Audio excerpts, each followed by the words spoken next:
है आपका। आप देख रहे हैं इंडिया टीवी संवाद। लखनऊ से सीधे लगातार खास मेहमान हमारे साथ इस मंच पर जुड़ रहे हैं, जिनसे हम जान रहे हैं 2024 को लेकर आखिर यूपी में किस तरीके का माहौल है और एक तरफ राम मंदिर को लेकर आखिर कितना बड़ा मुद्दा इसे समझा जा रहा है और राम मंदिर के सियासी मायने आखिर क्यों निकाले जा रहे हैं। इसी पर बात करने के लिए एक और खास मेहमान इस वक्त हमारे साथ मंच पर हैं। हमारे साथ हैं यूपी कैबिनेट में मंत्री और निषाद पार्टी के अध्यक्ष संजय निषाद जी। आपका बहुत बहुत स्वागत है संजय जी इंडिया टीवी के मंच पर। बहुत बहुत बधाई आपके चैनल को, आपके श्रोताओं को। संजय जी, राम मंदिर बन रहा है, 500 साल का लंबा इंतजार खत्म हो रहा है और राम मंदिर एक परफेक्ट उदाहरण है उन तमाम सवालों पर, या परफेक्ट जवाब है उन तमाम सवालों के लिए जो सामाजिक समरसता को लेकर उठाए जाते हैं, जो सामाजिक न्याय को लेकर उठाए जाते हैं। राम मंदिर, जो श्रद्धालु आएंगे उन्हें प्रभु श्री राम के भी दर्शन होंगे और निषाद राज के भी दर्शन होंगे। क्या कहेंगे इस पर? पूरी दुनिया के जो भी आस्थावान हैं और देशवासियों को और सभी जाति धर्म के लोगों को आज राम मंदिर बन रहा है, इसकी बड़ी खुशी है। कुछ लोगों को दुख है जिसे राम मंदिर के सहारे राजनीति करते थे। हम निषादों के लिए, हम मछुआरों के लिए बहुत खुशी का माहौल है, पूरे देश नहीं पूरी दुनिया में आज के दिन में। क्योंकि जब भगवान राम निकले थे रावण को खत्म करने के लिए, तो रावण भी राजा था, मारीच भी राजा थे, और दोनों राजा ऐसे थे कि जिन्होंने दुख दिया था उन्हें खत्म किया था। केवल एक ही राजा का साथ लिया था, बाकी सभी गले सुग्रीव को लगाया था जो दुखी थे, और बाली को भी खत्म किया जो दुख देता था। लेकिन केवल एक राजा को लिया जो मछुआरों के घर में पैदा हुए थे, निषाद राज। तो हम गर्व है कि कम से कम निषाद राज की उस संस्कृति को, वो भगवान राम की उस संस्कृति को जो आत्म बाल सखा थे, एक ही स्कूल में पढ़ते थे, एक ही जो वो इतिहास है, कहते हैं कि history the mother of politics, movement is the father of politics. इतिहास राजनीति की माँ होती है। उसके आधार पर जो त्रेता में कभी भगवान राम जब एक स्कूल में पढ़ते थे और उन्होंने जब एक वन में गए और वन में आया कि जो राम जो है एक शिकार नहीं कर पाते थे, सारे शिकार कर लेते थे। लेकिन राजा दशरथ ने कहा भाई आज के बाद राम का शिकार नहीं कोई करेगा तो उसको मृत्युदंड मिलेगा। जब शेर ने हमला किया जंगल में और सारे लोग डर के मारे उस शेर को नहीं देख रहे और भगवान राम भी नहीं देख रहे थे, लेकिन निषाद राज ने कहा कि अगर मेरा मित्र नहीं रहेगा तो धरती पर हमें रहने से क्या फायदा, पहले मित्र को बचाते हैं, मृत्युदंड को बाद में देखते हैं। और उन्होंने घायल किया शेर को और फिर बाद में हाहाकार मचा। शाम को आए, जब पेशी हुई तो दशरथ ने कहा क्या किया? उन्होंने कहा भाई मेरा मित्र धर्म था, आप राज धर्म निभाइए। तो दशरथ ने लिखा कि भाई एक नसीहत, वसीयत में एक नसीहत की ये मित्रता धरती पर कायम रहेगी, परम मित्र के रूप में आप पहचाने जाओगे। तो जब अयोध्या से निकले तो अपने परम मित्र निषाद राज का साथ लिया और रात्रि विश्राम किया और वहां से गंगा पार किया और निषाद राज ने सेना देके रावण राज किया। 14 वर्ष बाद आए और राज्याभिषेक हुआ। राज्याभिषेक के बाद जब आने के बाद अगर कैबिनेट में किसी को अपने अतिथि के रूप में स्वीकार किया तो निषाद राज को स्वीकार किया। और निषादों को कहाँ रख दिया? ये अंग्रेजों ने, मुगलों ने, ये सभी विपक्षी दलों ने जिसकी सरकारें रही हैं, हाशिए पर रख दिया। आज के दिन में कितने नदियों ने उजाड़ा, अंग्रेजों मुगलों ने उजाड़ा, कानून बना के उजाड़ा। पहले सड़क तो थी नहीं, सीधी लड़ाई अंग्रेजों मुगलों से तो नदियों से हुई और सीधे भाई कानून बनाकर अंग्रेजों ने उजाड़ा था कि क्रिमिनल कास्ट घोषित किया था मछुआरों को। तो ये सारी मतलब विदेशी आक्रमणकारियों ने उजाड़ा, पिछली सरकारों ने नीतियां बना के उजाड़ा, इनकी जो भी संवैधानिक अधिकार थे छीन लिया।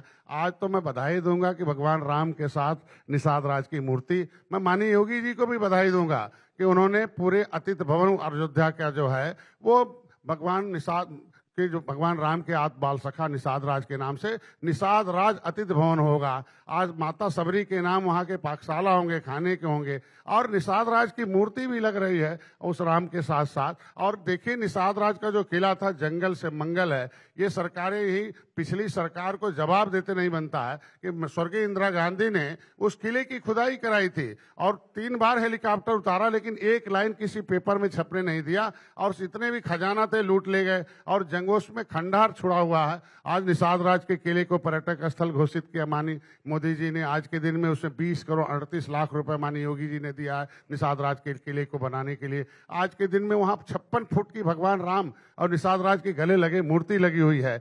लेकिन आज के दिन में एक दुख और भी है कि जहां भगवान राम विश्राम किए हों उनके सीने पर एक जंगल में मस्जिद भी बना के रखा है। तो मैं तो यही कहूंगा आज के दिन में जिस तरीके से अयोध्या में बाबरी मस्जिद हटा है तो पूरे देश के जितने भी हमारे भारतीय संस्कृति पर मस्जिद बने हैं वो एक एक हटाने का प्रयास किया जाएगा, कानून के हिसाब से कुछ भी नहीं रहेगा। आज के दिन में राम मंदिर बन रहा है, आज के दिन में हम लोग बहुत ही भव्य स्वागत है। आज के दिन में देखिए श्रृंगेरपुर धाम में आज का तारीख है कि चित्रकूट से आज उनके चरण पादुका आ रही है, आज प्रयागराज में आई है और वहां से आज की श्रृंगेरपुर में आई है। यहां से तुरंत सीधे मैं उसके स्वागत में जाऊंगा। बस एक लाइन इतने कहूंगा कि मोदी है तो मुमकिन है, क्योंकि आज के दिन में किसी ने निषादों का नाम नहीं लिया था। प्रयागराज की धरती को प्रणाम किया निषाद राज की, तो मोदी ने किया। जो कहते हैं वो करते हैं। और निषाद राज के वंशज के घर जाकर उसके जाकर जो हाँ वो चाय पिया माझी के परिवार में, हमारा समाज अभिभूत है, वो देखने गए थे, वो चाय पीने नहीं गए थे। ये बताने गए थे कि मुगलों अंग्रेजों ने किस तरीके से कहर ढाया और पिछली सरकारों ने किस तरीके से 80 करोड़ जनता को गरीब रखा है। और मोदी ने संकल्प लिया है और हमने भी संकल्प लिया है कि फिर से राम राज लाना है, सुख का राज लाना है और मोदी जी को पूरा 2024 में गद्दी पर बैठाना है। ये हमारा संकल्प है। संजय निषाद जी, एक तरफ आप अपनी सरकार की उपलब्धियों को गिना रहे हैं, प्रभु श्री राम के जीवन से जुड़ी हुई कथाएं इस तरफ इशारा करती हैं कि कैसे सामाजिक न्याय को लेकर प्रभु श्री राम साथ में चलते थे, चाहे निषाद राज का उदाहरण हो, चाहे माता शबरी का उदाहरण हो।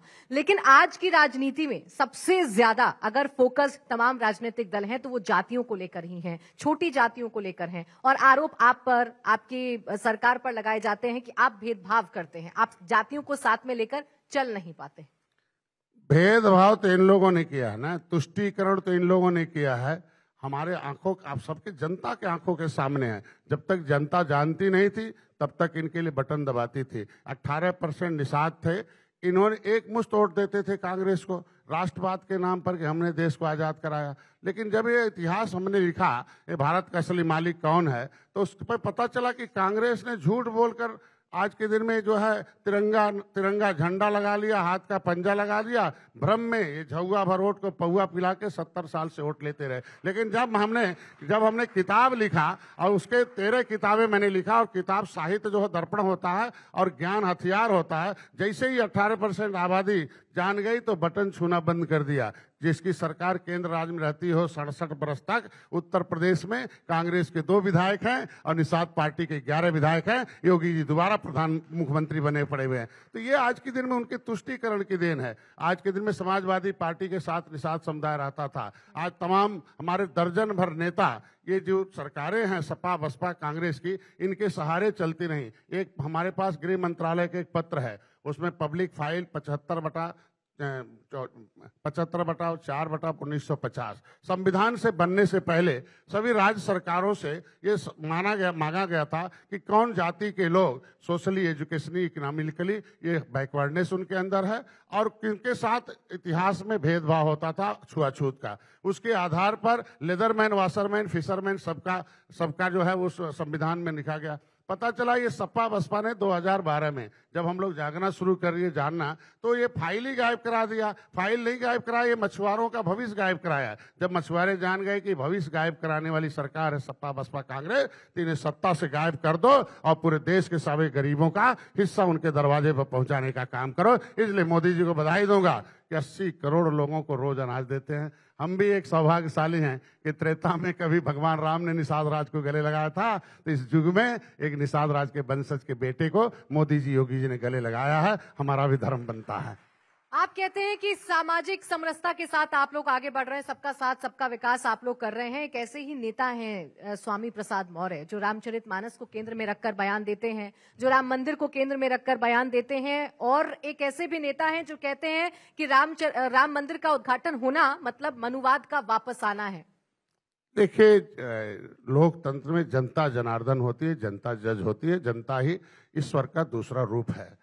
और जनता ने जिस नेता को अस्वीकार कर दिया हो, कभी स्वीकार थे लेकिन वो मलाई खाने वाले नेता हैं, बहुजन समाज पार्टी में थे तो बोली नहीं निकलती थी। लेकिन जब समाजवादी भारतीय जनता पार्टी में आए तो राम राम रटते थे जब तक मलाई खाते थे। जब मलाई बंद हो गई चले गए उल्टा कि वहां जाके रसमलाई खाएंगे। और पता चला हम लोगों ने एक अभियान चलाया और सपा बसपा को गायब कर दिया। ये बताया कि भाई सामाजिक न्याय मंत्रालय का एक रिपोर्ट है कि जो समाजवादी पार्टी सरकार थी तो वो कुछ ही परिवारों को 27% का आरक्षण दे दी।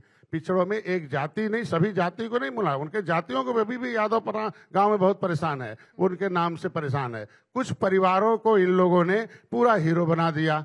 और बहुजन समाज पार्टी की सरकार थी तो दलितों में लेदरमैन का हिस्सा खाकर कुछ परिवारों को हीरो बना दिया। तो जब जनता जान गई तो साइकिल और पंजा को और हाथी को जीरो बनाना शुरू कर दिया। अब मानी इनकी बात पर क्या कहा जाए माननीय स्वामी प्रसाद मौर्य के, कि आज के दिन में जिस पूरे देश के लोग आज भारत की आस्था के साथ हैं और एक व्यक्ति अपनी सुर्खियों में, जैसे कहते हैं राजनीति में जब मरता है तो कुछ न कुछ ऐसी आवाज निकलता है जिसे छपना शुरू हो जाए अखबार में, तो ये मरते हुए नेता हैं। आज के दिन में अधर्मी नेता कहा जा सकता है। अधर्मी नेता का कोई जवाब देना ठीक नहीं होगा। ये लोग सुर्खियों में बने रहने के लिए बयानबाजी करते हैं और कुछ नहीं है। संजय जी, लेकिन आपकी भी बहुत चर्चा होती है, रोज डिबेट में विपक्षी नेता जितनी बार भी आते हैं और राम मंदिर पर अपना पक्ष रखते हैं, वो आपके बयान का जिक्र जरूर कर देते हैं जो आपने प्रभु श्री राम को लेकर दिया था। उस बयान पर आज आप ही उन्हें जवाब दे दीजिए कि उस बयान के आपके मायने क्या थे और क्या आप मानेंगे कि आपसे गलती हो गई थी। देखिए, जो आपने देखा होगा कि मीडिया में बहुत ऐसे मीडिया के लोग हैं जो तमाम काट छाट कर पायरेटेड करते हैं और सुर्खियों में बने रहने के लिए किसी नेता की छवि खराब करते हैं। जब हम आज के दिन में भगवान राम और निषाद राज के गले लगे मूर्ति कम से कम 50 लाख से ऊपर कैलेंडर घरों में मैं पहुंचा दिया। मैं भगवान राम के उस कृत्य को हमेशा रोज रोज हम लोग रखते हैं। एक एक निषादों को कहते हैं भाई अयोध्या हमारी है, निषाद राज का किला है, गले लगाया था। आज के दिन में कहते हैं कि किसी भी व्यक्ति को सम्मान और सुरक्षा और समृद्धि चाहिए। तो सम्मान आज के दिन में इतिहास से मिलता है, आज सरकार से मिल रही है। उनकी सुरक्षा भी सरकार से और समृद्धि भी है। तो जो बयान है उसे मैंने बताया था ना, काट छांट कर दिया गया है। हम लोगों ने पहले बताया कि मैंने कहा कि आज के दिन में जो भी कुछ कहीं इधर उधर कोई लिखा पड़ा है उसे सही होना चाहिए। और आज के दिन में मैंने तब भी बताया कि जो भी इतिहास, जितना हम 24 घंटे काम करते हैं सुबह से लेकर शाम तक, जो भी कोई आज के भारत में कोई जिंदा होता तब भी राम, चलता तब भी राम, मरने के बाद भी राम राम सत्य कहता है। तो हमेशा राम और निषाद राज का ये मिलन सत्य रहेगा। बाकी जो उल्टा पुल्टा चलाते हैं उसके लिए कुछ कहा नहीं जा सकता। एक मिलन तो इंडिया अलायंस भी कर रहा है, तमाम दल एक साथ आ रहे हैं और इस इंडिया अलायंस को मजबूत करने की कस्में अखिलेश यादव खा रहे हैं ताकि आपको, आपके अलायंस को उत्तर प्रदेश में हराया जा सके। देखिए, जिस नाव पर निषाद सवार होता है वो कभी नाव डूबने नहीं देता है। ये भारतीय जनता पार्टी हमारे साथ है और उसे कभी नहीं है। ये सारे लोग ये बटुरे जोगी मठ उजाड़ हैं। ये सब बिना दूल्हे की बारात सजा रहे हैं और सब रात में दूल्हे का सपना देखते हैं और सुबह पता चलता है कि देश का दूल्हा केवल मोदी रहेंगे और कोई नहीं रहेगा। उन्हीं के नेतृत्व में भारत चलेगा और किसी को नहीं रहेगा। वो बैठक तो करते हैं, साबित करते हैं कि हम लोग अकेले मोदी से नहीं लड़ सकते हैं, कोई शक्ति नहीं है। ये सारा सर्टिफिकेट देते हैं कि भारत में शक्तिशाली नेता कोई है, भारत का सम्मान बढ़ा सकता है, तो मोदी को देता है। ये एक दूसरे दल जो है ये फोटो में खींचते हैं कि एक साथ तो अलग अलग फोटो खत्म हो रहा। जनता ने वोट देना बंद कर दिया। आज के दिन में देख रहे हैं कि बसपा एक सीट है, समाजवादी। आज के दिन में जब निषाद वोट दबाते थे बटन हाथी साइकिल पंजा का, तब सब हीरो थे। आज के दिन में 2014 में जब आया तो हमारे लोगों जो मैंने बताया तो हाथी साइकिल पंजा छूना बंद कर दिया। तो आप देख रहे होंगे कि हाथी और पंजा साफ हो गई और सपा हाफ हो गई और निषाद पार्टी भारतीय जनता पार्टी के साथ हो गई। और देखिए उत्तर प्रदेश में देश में सरकार। तो जो आपका जवाब था कि आज के दिन में ये दल तो दिखते हैं एक साथ फोटो में, लेकिन दिल उनके एक साथ नहीं है, क्योंकि सारी पार्टियां जो एक दिख रही हैं इंडिया गठबंधन में वो सब कांग्रेस के विरोध में बनी थी। तो उनके कार्यकर्ता भी कांग्रेस के विरोध में, उनके वोटर भी कांग्रेस के विरोध में। तो दल फोटो खिंचाने से दल तो दिख जा रहे हैं, दिल एक साथ नहीं दिखते हैं, इसलिए वो कुछ नहीं कर पाएंगे। आपने देखा होगा 2017 के चुनाव में अपने सपा और कांग्रेस एक हो गई थी। तो सपा जैसे कांग्रेस के साथ सटी सपा समाप्त की तरफ जाने लगी।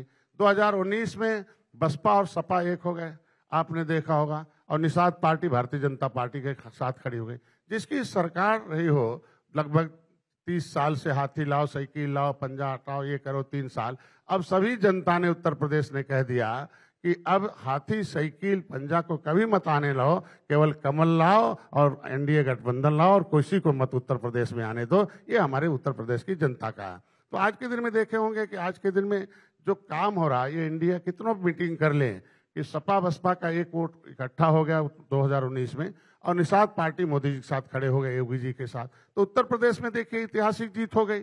आप देखिए हमने चुनाव लड़ा था छत्तीसगढ़ में, मध्य प्रदेश में पिछले बार। इस बार मैंने कहा नहीं, भारतीय जनता पार्टी को जिताना है और मोदी को फिर से प्रधानमंत्री बनाना है और एक एक वोट डलवाना है। तो आपने देखा होगा कि देश नहीं तो हिंदी भाषी क्षेत्र थे, आज के दिन में देखिए छत्तीसगढ़ में सरकार बन गई, मध्य प्रदेश में सरकार बन गई और राजस्थान में बन गई। सर्वे रिपोर्ट आ गया कि मछुआरों ने निषाद पार्टी के कहने पर एक मुश्त वोट भारतीय जनता पार्टी को देकर सरकार बनाई है। उसी तरीके से 2024 में भी अभी हम लोग 39 पार्टियों ने संकल्प लेके आए हैं दिल्ली से। मोदी जी ने एक निषाद पार्टी को बुलाया था, उसमें हम 39 पार्टियों ने एक प्रस्ताव पारित किया। उसमें सभी लोगों ने मिलकर प्रस्ताव पारित किया कि मोदी जी के नेतृत्व में चुनाव लड़ना है, भारत को फिर विश्व गुरु बनाना है और फिर जन कल्याणकारी नीतियों को धरातल पर लाना। अब मोदी जी ने वादा किया है कि हम अर्थव्यवस्था को 10वें से 5वें नंबर पर लाए हैं, तो तीसरे पर भारत को लाएंगे। हमें पूरा विश्वास है इस बार मोदी जी आएंगे तो भारत की अर्थव्यवस्था दुनिया में 1 नंबर की होगी और दुनिया देखती रह जाएगी। आप कह रहे हैं वो सिर्फ मीटिंगें करते हैं, फोटो खिंचवाते हैं और उनका कोई एजेंडा नहीं है, वो एक दूसरे के विरोध में बनी हुई पार्टियां एक साथ हो गई हैं। अब इंडिया अलायंस ये कहता है कि कम से कम हमारे पास इतना लोकतंत्र तो है कि हम खुलकर अपनी सीटों के बंटवारे की बात कर सकते हैं। हम ये बता सकते हैं कि हमें इस स्टेट में इतनी सीटें चाहिए। जो बीजेपी के अलायंस पार्टनर हैं उनकी हिम्मत नहीं है कि बीजेपी से सीट मांग ले। आज के दिन में अब देखे होंगे कि इंडिया अलायंस तो छत्तीसगढ़, मध्य प्रदेश, राजस्थान से पहले बैठक हो गई थी और कैसा सीट बंटवारा हुआ सपा और कांग्रेस का। आप देख सकते हो लास्ट में क्या बयानबाजी हो रही थी, क्या जो है उन लोगों का बयान का वार चल रहा था। आज के दिन में आप देख सकते हैं, पूरे देश देखता है कि किसी प्रधानमंत्री में दम नहीं था कि राम मंदिर पर एक बार जाके बयान दे दे, एक बार दर्शन कर ले, एक बार उनके लिए कह दे कि नहीं हम राम के हैं, हम इस देश की भारतीय। एक बार नहीं कह सकते थे। आज के दिन में जो आपका सवाल है कि ये लोग कह रहे हैं कि हम लोग एक हैं, मजबूत हैं, ये हो जाएगा, इनकी नीयत सही नहीं है। अगर नीयत सही होती तो यही अनाज गोदामों में सड़ रहा था और गांव का गरीब भूखों मर रहा था। देखिए मोदी जी ने चिंता की गरीबों की। आज के दिन में गरीबों की चिंता करने के नतीजा है कि 80 करोड़ लोगों को सुबह शाम का भोजन है। यही हम डॉक्टर थे पेशे से, लगभग हम 23 साल चिकित्सक थे। जब हमारे डिस्पेंसरी पाते थे, हम एक नई चिकित्सा पद्धति के डॉक्टर थे, उतनी क्षमता थी, गंभीर रोग आ जाता था, लीवर का, दिल का, फेफड़े का, कोई और आंत का या कोई ऑपरेशन का, तो हम अगर पर्चा रिफर कर देते थे किसी बड़े डॉक्टर के पास तो पता चला रोगी वहीं बेहोश हो जाता था। हमारे पास पैसा नहीं है, हम कहाँ से काम करेंगे। वहीं रोता था, कहता नहीं जा पाएंगे, वहां बहुत पैसा खर्च होगा, वापस चला जाएगा। लेकिन आज के दिन में देख लीजिए कि इन गरीबों का दर्द केवल मोदी ने समझा और लगभग आयुष्मान भारत कार्ड देकर पूरे देश के लोगों का इलाज कराने के गरीबों का काम किया। और नहीं, छूटे हुए लोगों के लिए माननीय योगी जी को धन्यवाद दूंगा कि उत्तर प्रदेश में मछुआरों को इन लोगों ने कहीं नहीं छोड़ा था। शिक्षा, स्वास्थ्य, रोजगार में बहुत पीछे थे, तो आज उत्तर प्रदेश में मछुआ कल्याण कोष की स्थापना हुई। आज के दिन में जिसके आयुष्मान भारत कार्ड नहीं होगा उसका 5 लाख का इलाज डॉक्टर संजय अपने मछुआ कल्याण कोष से कराने के लिए हमारी सरकार तैयार है। तो ये सारी व्यवस्था है, शिक्षा के लिए है, स्वास्थ्य के लिए है, सशक्तिकरण के लिए, मकान के लिए। झोपड़ी में रहते थे, कभी भगवान राम सबरी की झोपड़ी में गए थे, आपने देखा होगा, तो धन्य करने गए थे। इस युग में गरीब हालत में रहकर प्रधानमंत्री आवास ने दिया, तब मेरे माझी परिवार का घर बना।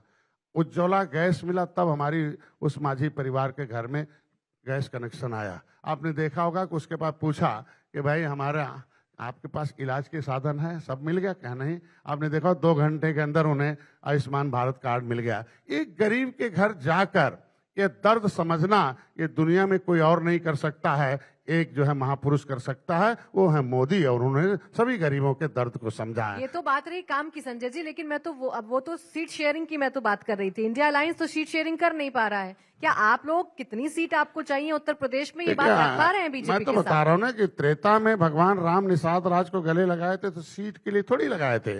रावण को खत्म करके जीत के लिए लगाए थे, इसलिए हम लोग जीत के लिए भारतीय जनता पार्टी के साथ हैं। और 2017 में मैं 1 सीट जीता था, 2019 में आया, नहीं लड़ा हम। एक मेरा हमको बेटे को लड़ाना पड़, चूंकि हम लास्ट में आए, ये लोग धोखा देने, मैंने बताया धोखेबाज लोग हैं ये लोग गले सटाते हैं, गला लगाकर, अब आगे नहीं कहूंगा कितना धोखा देते हैं। मोदी जी के साथ आए, मैंने नहीं लड़ा, जीत के लिए चाहिए, इन्हें हटाना, हाथी साइकिल पंजा को हटाना है। ये सारे लोग बेईमान हैं, ये सब लोग कहते कुछ और करते हैं। 2022 में आपने देखा होगा कि हमें 15 सीटें मिली, लास्ट में 1 सीट और मिली हमें।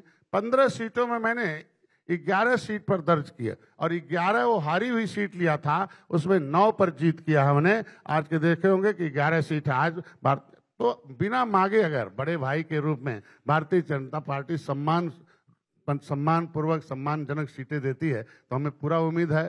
सभी दलों को बुलाते हैं, सीट भी देते हैं, जीत भी देते हैं। आपने देखा होगा कि यही जो है तमाम लड़ रहे थे उनके एनडीए के गठबंधन, तो खुद जाते ही नहीं है। आज के दिन में जिसका आप नाम ले रहे हैं, सपा बसपा कांग्रेस की गठबंधन दल के लोगों के चुनाव में प्रचार नहीं करने जाते, लेकिन आज निषाद पार्टी के भोजन भरी थाली का प्रचार मोदी जी, योगी जी, अमित शाह, नड्डा साहब करके 11 सीट जितवा के लाया है। तो इसलिए हमारे लोग जीत भी देते हैं, सीट भी देते हैं और जीत भी देते हैं। इसलिए हम लोग एनडीए के साथ हैं और एनडीए का एक बहुत बड़ा इतिहास रहा है, 25 वर्ष का इतिहास रहा है। ये लोग 25 महीना भी इनका गठबंधन नहीं चलता है।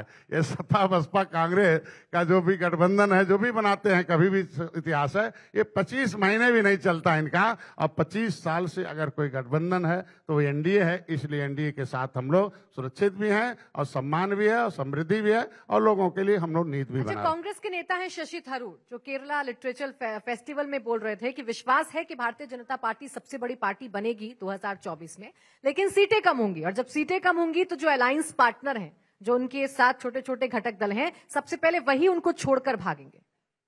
ऐसा नहीं है, जो छोड़कर भागे हैं भारतीय जनता पार्टी को देखो, मैया छोड़ के चले गए थे और तमाम और लोग छोड़ के चले गए थे। कौन सी क्या हुआ आप देख लीजिए, जितना छोड़ के गए थे वो सब भारतीय जनता पार्टी के साथ आ रहे हैं। तो ये वो लोग अपनी पार्टी बचाएं, सपा बसपा कांग्रेस, कि आप देख लीजिए कि इस इलेक्शन के बाद कांग्रेस के लोग भी टूटकर भारतीय जनता पार्टी में आएंगे और निषाद पार्टी में आने के लिए बहुत लोग हैं और सपा बसपा के लोग भी लाइन लगाए हुए हैं। ये लोग अपनी पार्टी बचाएं, क्योंकि आज के बाद इनके पास न नीत है, न नियत है, न कोई एजेंडा है, न इनके पास है। जो भी कुछ था इनके पास, ये सारे लोग जब तक इनके पास पुराने नेता थे, माननीय मुलायम सिंह थे, माननीय कांशीराम साहब थे, और लोग पंडित जवाहरलाल नेहरू जैसे लोग थे, तब ये लोग अखाड़े के पहलवान पैदा करते थे। अभी जितने भी इनके लोग जो विरासत में मिली हुई है, ये सारे भाड़े के पहलवान वाली पार्टी है। तो भाड़े के पहलवान 2 घंटा नहीं चलते हैं। ये भारतीय जनता पार्टी और निषाद पार्टी में, अपना दल में, और जो भी हम लोगों के अलायंस पार्टनर हैं, हमारे पास सब अखाड़े के पहलवान हैं और सब अखाड़े में जाके उतर गए हैं और भगवान राम का नाम ले रहे हैं। सब कह रहे हैं कि भाई 14 वर्ष बाद आए थे इन बेईमानों के साथ, 500 वर्ष बाद, 500 वर्ष फिर से राम को नहीं आना पड़ा, फिर 500 वर्ष बाद फिर राम आ रहा है अयोध्या तो चमकी रही है। पूरे गांव के लोग प्रचार कर रहे हैं और मोदी जी, योगी जी को एक श्रेय जा रहा है कि ऐसे नेता जिन्होंने जो कहा वो किया। चाहे धारा 370 खत्म करना हो, राम मंदिर बनाना हो, इंफ्रास्ट्रक्चर और देश का, राष्ट्र का विकास करना हो। अभिभावक जो कहते हैं, राजनीति एक अभिभावक होती है, राजनीति एक अभिभावक के रूप में है। कहा जाता कैसा अभिभावक चाहिए? मुगल आए तलवार लेके अभिभावक बन गए, जो आए अंग्रेज आए तोप लगा के अभिभावक बन गए, पिछली सरकारें झूठ बोलकर पर्चा छाप कर पौआ पिला पिला के अभिभावक बन गए। आज मोदी जी नीति से, मोदी जी मिशन से, योगी जी मिशन से अभिभावक बने हैं। और कोई जाति, कोई धर्म नहीं कह सकता है कि मेरे साथ भेदभाव हुआ है। आप कोरोना देख लीजिए, किसी को हिम्मत नहीं बोल दे कि कोरोना में हमें अनाज नहीं मिला, इलाज नहीं मिला, सुरक्षा नहीं मिला। और हम लोग कोई भी, हमारी नीतियां हैं, हमारा मत्स्य विभाग भी है, प्रधानमंत्री मत्स्य संपदा योजना है, हमारे पास दुर्घटना बीमा, हमारे पास जो है आज के दिन में किसान क्रेडिट कार्ड है, मुख्यमंत्री संपदा योजना है, निषाद राज बोट योजना है। तो हम अपनी योजनाओं में बिना भेदभाव के हर जाति को दे रहे हैं। तो जब हम बिना भेदभाव के, मुसलमान भी आज के दिन में, आप इनका सुन लीजिए कि इन्हीं की रिपोर्ट सच्चर कमेटी कहती है कि मुसलमान सबसे ज्यादा गरीब है। इसके मतलब अनाज कौन खा रहा है सबसे ज्यादा? मोदी जी दे रहे हैं मुसलमान को अनाज। गरीब ज्यादा है तो इलाज उनका हम करा रहे हैं, मकान वो गरीब ज्यादा हम बनवा रहे हैं। तो मुसलमान का जो वोट, जो गरीबी है उसके साथ हम खड़े हैं, तो मुसलमान भी हमारे साथ खड़ा है, सभी जाति धर्म के लोग हमारे साथ खड़े हैं। इसीलिए मोदी को कह रहे हैं, मोदी की गारंटी हर जगह खड़ी है, इसलिए मोदी के साथ पूरा देश खड़ा है। बहुत बहुत शुक्रिया संजय निषाद जी हमारे साथ जुड़ने के लिए, हमसे चर्चा करने के लिए। आप देखते रहिए इंडिया टीवी संवाद। Thank you.